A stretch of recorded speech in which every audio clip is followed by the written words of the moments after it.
Captain Jai-Ho Park sat in his office at Earth Defense Force headquarters, drinking his third cup of coffee. The morning had been quiet, too quiet for his liking. At 42 years old, he had learned that silence often came before storms. The storm arrived at exactly 9:47 a.m. Earth Standard Time. His computer screen flashed red, and a message appeared. Unknown Sijinenale, DTTCTED, Origin, Deep Space. Jai-Ho straightened in his chair and pressed the command center button on his desk. This is Captain Park. What do we have? Sir, a voice replied. You need to see this. We're getting a transmission in perfect Korean. Jai-Ho's eyebrows rose. Put it through to my office. The air in front of his desk shimmered, and a hologram appeared. Jai-Ho nearly spilled his coffee. The creature in the hologram looked like a cross between a praying mantis and a butterfly. Its voice, however, came through in flawless Korean. Greetings, humans of Earth. I am Ambassador Enxithel of the Galactic Concordat. We come in peace. And, wait. The alien paused, its antenna twitching. Our sensors must be malfunctioning. This can't be right. Jai-Ho set down his coffee cup. This is Captain Jai-Ho Park of the Earth Defense Force. What seems to be the problem? According to our readings, you are transmitting from the surface of a... This is impossible. A Class 12 death world. I don't understand, Jai-Ho said. What's a death world? The alien's wings fluttered in what seemed like agitation. A Class 12 death world is a planet so hostile that no intelligent life should be able to evolve there. Your gravity is crushing, your temperature swings are extreme, your atmosphere is corrosive, and your world is filled with predators. How are you even alive? Jai-Ho looked out his window at the sunny spring day. A bird landed on his windowsill, chirping happily. It's actually quite nice today. Only 20 degrees Celsius, light breeze, low humidity. The alien made a sound like a gasping wheeze. You consider these conditions nice. The gravity alone should be crushing your bones. Would you like to send a delegation? Jai-Ho offered. We could show you around. Earth is quite beautiful this time of year. A delegation. Enxithel's wings fluttered faster. No. We cannot risk exposing our people to such extreme conditions. Instead, we invite your species to join the Galactic Concordat, with certain necessary restrictions, of course. Restrictions? Jai-Ho's voice cooled slightly. Yes, you see, given your evolution on a death world, you are technically classified as an extremely dangerous species. Your physical capabilities alone could cause accidental harm to other member races, not to mention your obviously aggressive tendencies. Aggressive tendencies. Jai-Ho watched as the bird on his windowsill flew away. I don't understand. You must be aggressive to survive in such conditions. Therefore, we propose that human representatives wear gravity restraints, strength limiters, and remain in controlled environments when interacting with other species. Jai-Ho took another sip of his coffee, hiding his smile. Ambassador, with all due respect, I don't think my superiors will agree to those terms. Perhaps we could arrange a neutral meeting ground. Somewhere we can discuss this as equals. Equals. The alien's antennae stood straight up. But you're Deathworlders. Your mere existence defies galactic norms. Then maybe it's time to reconsider those norms, Jai-Ho said calmly. We've been exploring space for decades. We have colonies on Mars, research stations on Europa, and mining operations in the asteroid belt. We're not going to wear restraints just because we evolved on what you call a death world. The alien was silent for a long moment. You have colonies. In space, without environmental suits. Well, we use suits for spacewalks, Jai-Ho explained. But our stations and colonies are set to Earth normal conditions. It's quite comfortable. Earth normal. Enxithel seemed to shudder. Very well. I will consult with the Concordat Council. But be warned, Captain Park. Your species' classification as extremely dangerous will not change. The galaxy can be a very unfriendly place for those who don't follow proper protocols. As the hologram faded, Jeho finished his coffee and smiled. "We'll see about that," he murmured, then pressed his comm button. "Get me the Secretary General. I think Earth's about to have a very interesting day." Dr. Haenul Kim adjusted her jacket as she stood in the arrival chamber of the Galactic Concordate Central Station. The artificial gravity felt strange, too light, like walking on the moon. Behind her, her assistant Yungai checked their equipment one last time. "Remember," Haenul said to her team, "we're here to show them who we really are, not who they think we are." The doors opened with a soft hiss. 3 aliens entered, 2 that looked like tall praying mantises, and 1 that resembled a floating jellyfish. The mantis-like aliens stayed far back, while the jellyfish moved forward.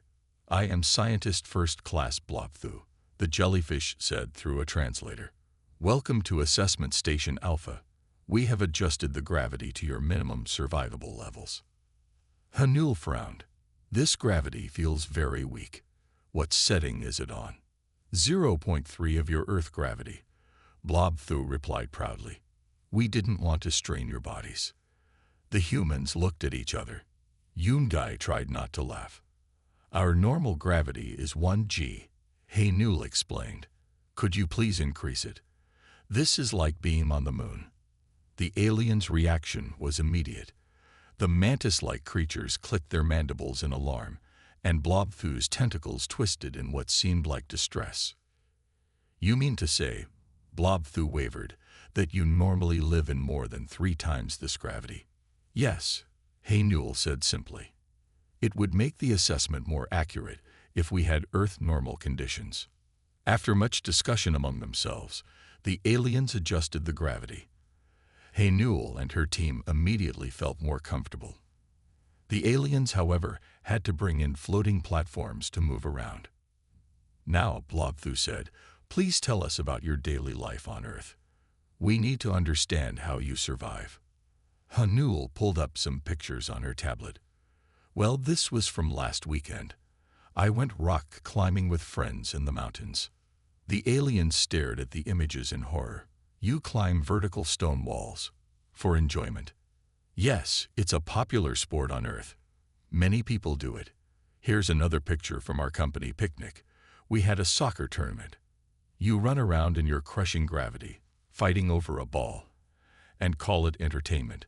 One of the mantis aliens seemed ready to faint. "It's not fighting, it's a game," Yungai explained. "Though I prefer basketball myself." The assessment continued, and with each revelation, the aliens grew more agitated. They learned about human cities, weather, and daily activities. They were shocked by stories of people living in deserts, tropical rainforests, and Arctic regions. "But how do you handle the temperature changes?" Blobthu asked. "Our records show your planet swings between freezing and boiling." "We wear different clothes," Haenul said, "and we have heating and cooling in our buildings. It's really not a big deal." "Not a big deal."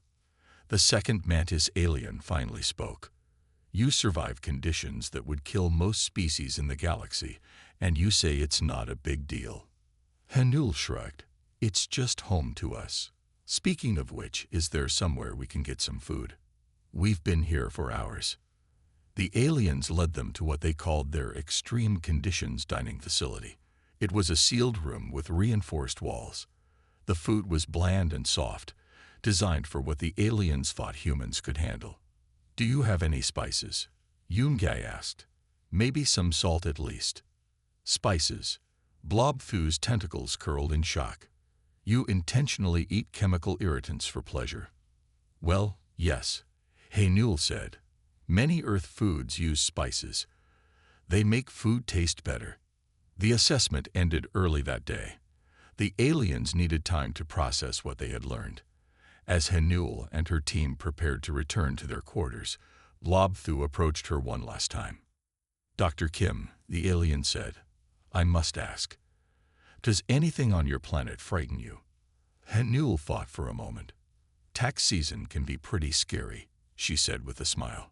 The aliens didn't get the joke, but that was okay.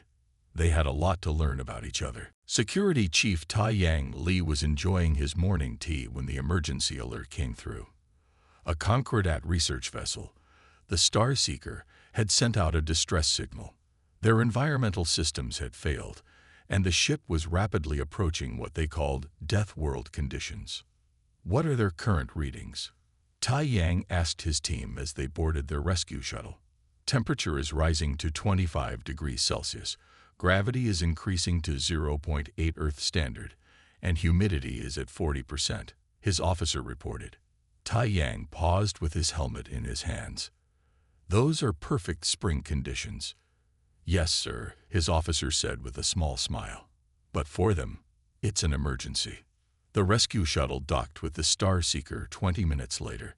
Through the airlock windows, they could see the alien crew huddled in environmental suits, looking terrified. This is Security Chief Lee of the Earth Defense Force. Tai-Yang announced over the ship's comm system. We're here to help. Please remain calm. His team entered without their helmets. The alien crew stared in shock as the humans walked normally in conditions they considered lethal. How are you surviving?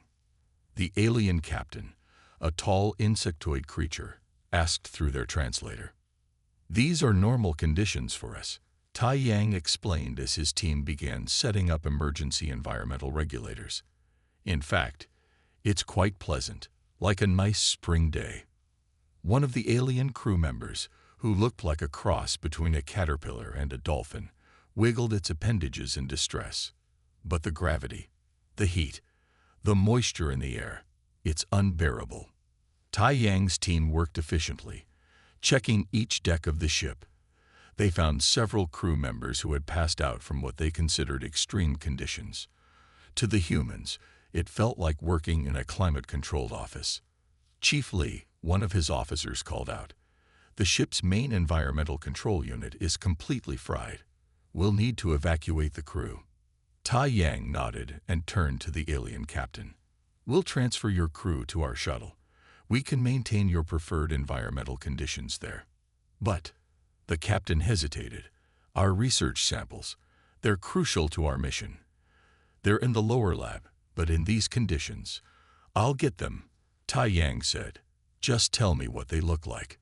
The captain described the samples, crystal formations that needed to be kept in special containers. Tai-Yang made his way to the lower lab, finding it amusing that what the aliens considered a hazardous environment felt like a pleasant day at the beach. He collected the samples carefully, noting how the aliens had labeled everything with warnings about extreme conditions and death world parameters. To him, it was just another day at work. When he returned with the samples, the alien crew looked at him as if he had performed a miracle. "You went down there without an environmental suit." The captain's translator couldn't quite convey the mix of horror and awe in their voice.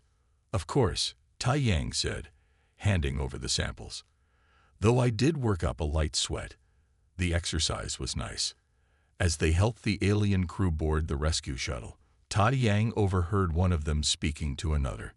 "Perhaps," the alien said quietly, "we should reconsider our classification of extreme conditions. These humans, they make us look fragile." "Not fragile," Tai-Yang said, pretending he hadn't meant to overhear. "Just different. We evolved in different conditions, that's all. Though I must admit, your normal environmental settings make me feel like I'm living in a refrigerator." The alien captain made a sound that might have been a laugh. "Perhaps, Security Chief Lee, we all have our own versions of what makes a death world."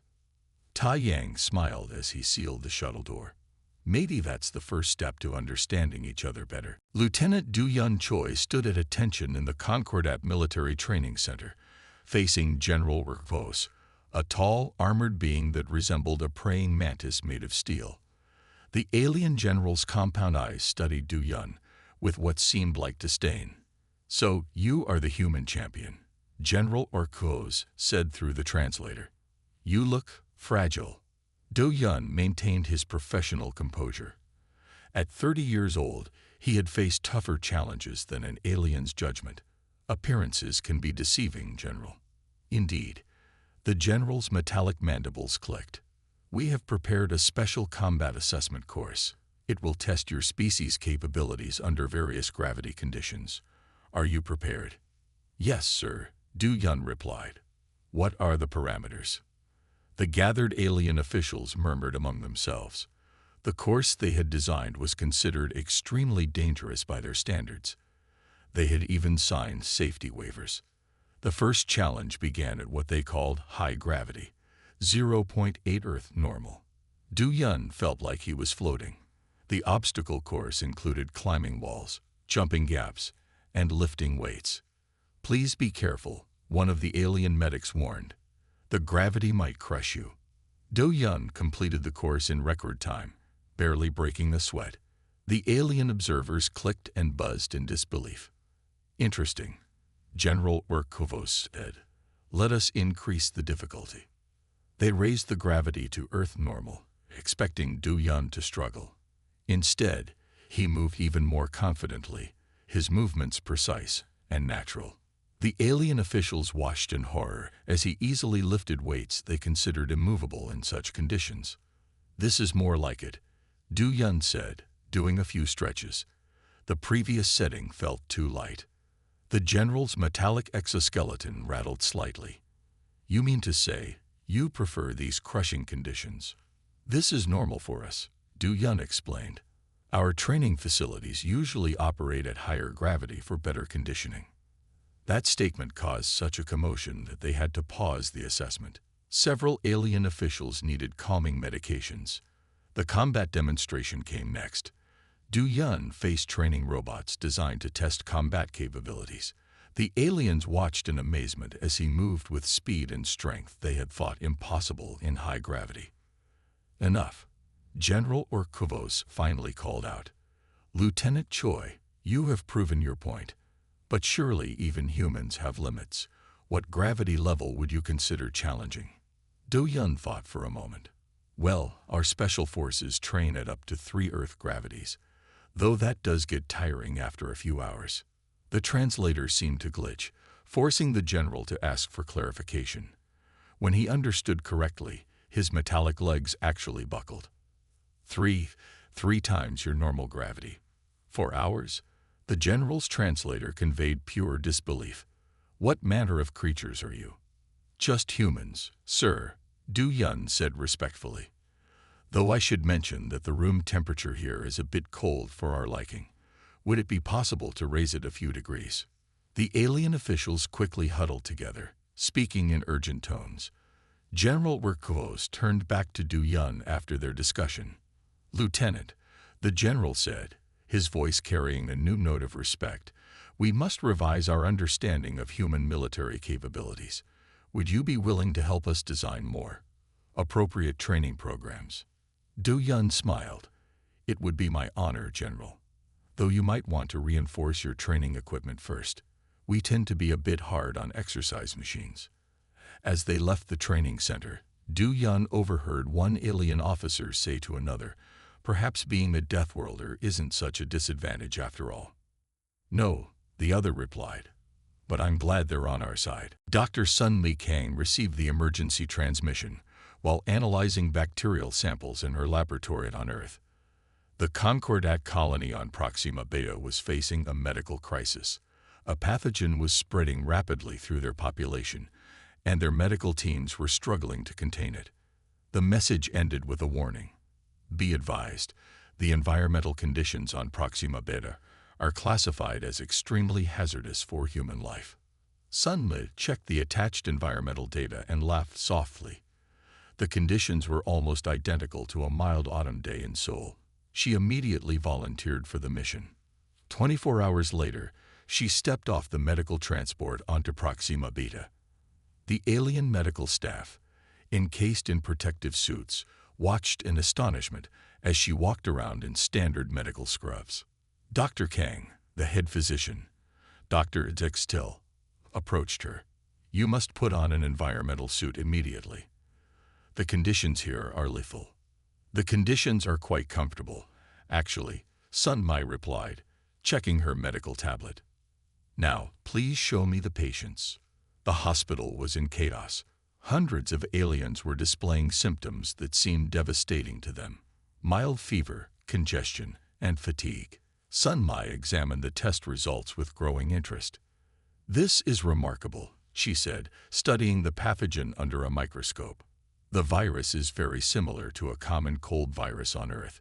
We encounter it frequently during our winter seasons." The alien doctors stared at her in disbelief. "You mean your species regularly survives exposure to such a deadly pathogen?" "Survives? Yes. We usually just drink plenty of fluids and rest for a few days," Sun Mai explained. "Children often get it several times a year." Dr. Xtil's protective suit made a whirring sound as the alien inside trembled. "Your children are exposed to this repeatedly, and they survive." "Of course. Our immune systems are quite robust," Sun Mai said. She opened her medical database and began explaining human immunology to the fascinated alien doctors. Working together, they developed a treatment plan based on Earth's cold remedies, modified for alien biology. Sun Mai worked tirelessly, moving between patients without an environmental suit, while the alien staff watched in amazement. "Dr. Kang," one young alien doctor asked, "does nothing frighten your species?" Sun Mai paused in her work. "Of course things frighten us, but we've learned to adapt and overcome. That's how we survived on Earth." After 3 days of continuous work, the crisis was under control. The modified treatments were working, and patients were recovering. The alien medical community was buzzing with excitement about human medical knowledge. As Sun Mai prepared to return to Earth, Dr. Xtil approached her again. "We owe you a great debt, Dr. Kang. But I must ask, how do you handle living in such harsh conditions all the time?" Sun Mai smiled. "The same way you handle your normal conditions. It's all about perspective. What seems harsh to you is home to us." "Perhaps," Dr. Xtil said thoughtfully, "we should establish a permanent medical exchange program with Earth. Your species' adaptability could teach us much." "I would like that," Sun Mai replied, "though we should probably adjust the thermostats in the exchange facilities. You keep them a bit too cold for our taste." As her transport departed, Sun Mai received a message. The Concordat Medical Council had officially classified human immune systems as extraordinarily robust and recommended further study of Earth's medical practices. They also requested her help in designing Deathworlder-compatible medical facilities. Sun Mai smiled as she read the message. Sometimes the best way to bridge gaps between species was through healing, even if one species thought the common cold was a deadly plague. Engineer Jae Sung-yoon stood before the Concordat Engineering Council, looking at their newest construction project displayed on the large screen. The aliens wanted to build a research station on a planet they considered extremely dangerous. The conditions were similar to Earth's. "Impossible," said Chief Engineer Vixmar, his crystalline form glowing with concern. "The gravity variations alone would tear any structure apart." Jae-sung studied the data carefully. The planet's conditions matched those of northern Canada. "With respect, Chief Engineer, we build in these conditions all the time on Earth." The alien engineers stared at him. Their crystalline bodies sparkled with different colors, showing their surprise. "How?" Vixmar asked. "Our most advanced materials cannot withstand such forces." Jae-sung connected his tablet to the main display. "Let me show you some examples from Earth." He pulled up images of skyscrapers, bridges, and mountain stations. "These structures," he explained, "are built to handle everything from earthquakes to hurricanes. We've been building in extreme conditions for centuries." The alien engineers watched in silence as Jae-sung showed them Earth's construction techniques. He explained about flexible foundations, reinforced materials, and adaptive design principles. "But these methods seem so simple," one young engineer said. Their crystal body flashed orange with confusion. "Sometimes simple is better," Jae-sung replied. "Nature taught us that. Trees bend in strong winds rather than fighting against them." The council agreed to let Jae-sung lead a test project. They would build a small research station using Earth construction methods. Many alien engineers came to watch, expecting failure. Jae-sung and his human team worked efficiently. They laid foundations, erected support structures, and installed environmental systems. The aliens were amazed by how the humans worked in conditions they considered lethal. "You're not wearing environmental suits," Vivsmar observed one day. "No need," Jae-sung said, wiping sweat from his forehead.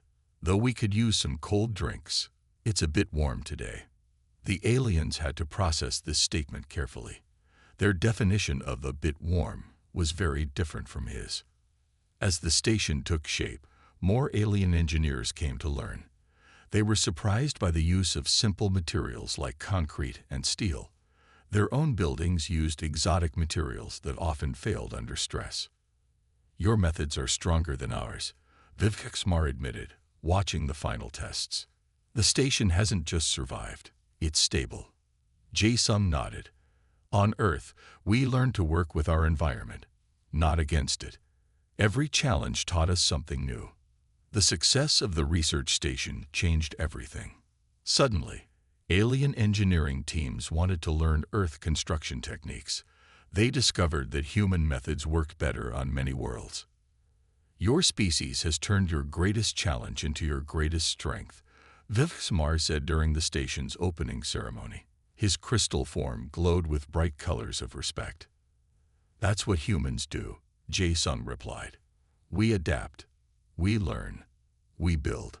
Sometimes the hardest paths teach us the most valuable lessons." After the ceremony, Jae-sung received a message from the Concordat Engineering Council. They wanted to establish a joint engineering academy, combining human practical experience with alien advanced technology. "Just one condition," he wrote back. "The classroom temperature needs to be at human comfortable levels. We can't teach properly when we're shivering." Captain Jae-ho Park stood on the bridge of the Earth Defense Force flagship, Resilience, studying the tactical display. The Concordat had sent an urgent distress call. A hostile species called the Ravagers had attacked 3 of their core worlds. "Status report," Jae-ho commanded, his voice calm despite the tension in the air. 6 Ravager warships detected, Captain," his tactical officer reported. "They're using plasma-based weapons. Their shields are designed for high-energy impacts." Jae-ho nodded, remembering his years of combat training. The Ravagers had expected to face the Concordat's energy weapons. They weren't prepared for Earth's different approach to warfare. "Launch the kinetic strike platforms," Jae-ho ordered. "Let's show them how we fought wars on Earth." The Ravagers had dismissed humans as primitive Deathworlders. Their ships were built to withstand energy weapons and plasma cannons. They weren't ready for simple tungsten rods accelerated to incredible speeds. "Kinetic platforms in position," the weapons officer announced. "Ready to fire." "The Ravagers are broadcasting, sir," communications reported. "They're laughing at our weapons. They say we're using primitive rocks." Jae-ho allowed himself a small smile. Sometimes the simple solutions are the best ones. Fire. The kinetic strikes hit like thunderbolts from space. The Ravagers' energy shields, designed to stop plasma and laser fire, did nothing against solid metal moving at relativistic speeds. 3 enemy ships were disabled in the first volley. "Impossible." The Ravager commander's message boomed across the command channel. "Your weapons are primitive. You're just Deathworlders." "Being a Deathworlder taught us to be practical," Jae-ho responded. "Surrender now, or the next volley won't be aimed at your engines." The remaining Ravager ships tried to regroup. They launched their advanced energy weapons, expecting an easy victory. Instead, they found themselves facing ships designed by people who had survived on a world where nature itself was often hostile. Earth's ships were built tough, with multiple backup systems and thick armor. Lessons learned from centuries of warfare on their dangerous homeworld had been applied to their space vessels. "They're trying to hack our systems," the computer officer reported. "Let them try," Jae-ho said.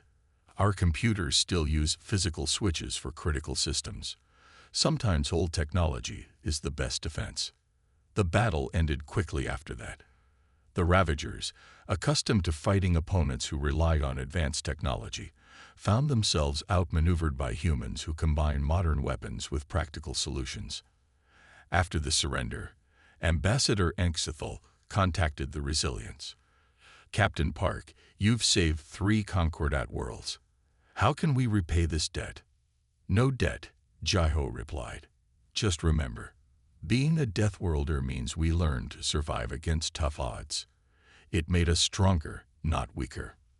The Concordat Council met in emergency session after the battle. They issued a new directive. All Concordat warships would be retrofitted with human-designed defense systems. Being primitive had proven to be an unexpected advantage. As Jai-Ho filed his report later that day, he received a message from Earth Command. The Concordat had officially requested that Earth lead the reorganization of their defense forces. Sometimes, Jai-Ho murmured to himself, "The best way to survive in the galaxy is to remember where you came from, even if where you came from was a death world." 1 year after the Ravager incident, Captain Jai-Ho Park stood in the Great Hall of the Concordat Central Station. Around him, representatives from 100 alien species gathered for a historic moment. The room temperature had been set to Earth normal levels, a small but significant change. Ambassador Anxithal approached the central platform. The mantis-like aliens' movements were smoother now, adapted to what they once considered crushing gravity. "Members of the Concordat," Anxithal began, "today we acknowledge a mistake in our thinking. We viewed the humans' evolution on a death world as a disadvantage. We were wrong." Jai-Ho watched as Dr. Hae-Nul Kim and her research team took their places. They had spent the past year studying the relationship between species' home environments and their adaptability. "Our studies show," Hae-Nul announced, "that what we call harsh conditions often lead to greater resilience. Earth's challenges made humans stronger, not weaker." Engineer Jae Sung-yoon stepped forward next. Behind him, a hologram showed the new Concordat buildings being constructed across the galaxy, all using Earth-inspired designs. "We've learned to combine our technologies," Jae Sung explained. "Alien advanced materials with human practical designs. Together, we build better than either could alone." Security Chief Tai Yang Lee and Lieutenant Du Yun Choi presented the new joint military training programs. The alien officers no longer feared Earth normal conditions. Instead, they studied how to use their unique abilities alongside human techniques. Dr. Sun Li Kang shared the results of the medical exchange program. "Our different evolutionary paths give us different strengths," she said. "By working together, we've improved medical care for all species." Ambassador Anxithal raised all 4 arms for silence. "Today, we create a new classification, Deathworld Adaptive Species. But this term no longer carries fear or prejudice. Instead, it represents the strength that comes from overcoming challenges." Jai-Ho stepped onto the platform when called. He remembered the first contact, just 1 year ago, when the aliens had feared everything about humans. "We don't give up," Jai-Ho said simply. "That's what growing up on Earth taught us. When faced with challenges, we adapt. We learn. We survive. And now, we share these lessons with our friends among the stars." The new Concordat Charter was signed that day. Humans would help lead exploration into what were once considered impossible environments. Earth construction techniques would protect alien colonies. Human medical knowledge would help other species build stronger immune systems. After the ceremony, Jai-Ho found Ambassador Anxithal in the observation deck, watching Earth through the station's windows. "A beautiful world," Anxithal said, "despite its dangers, or perhaps because of them." "It's just home to us," Jai-Ho replied. "Though I must admit, I've grown fond of some alien comforts. Those hover chairs are quite nice. And we've grown fond of human coffee," Anxithal said, "though our medical staff insists we limit ourselves to decaf." Together, they watched ships coming and going from Earth, human vessels built like tanks next to elegant alien craft. Different approaches, different strengths working together. Perhaps, Jaiho suggested, the greatest strength isn't in surviving harsh conditions, but in learning from each other. Indeed, Angstthal agreed. Though we still think you're crazy for enjoying spicy food. Jaiho laughed. The galaxy had changed, and with it, the meaning of Deathworlder. It was no longer a term of fear, but a mark of respect. Humanity had found its place among the stars, not by conquering or dominating, but by sharing the lessons learned from their challenging homeworld. And somewhere in the vast expanse of space, a new ship launched. Its hull was alien alloy, its design human-inspired, its crew both species working together. Its name, written in both human and alien script. Adaptation.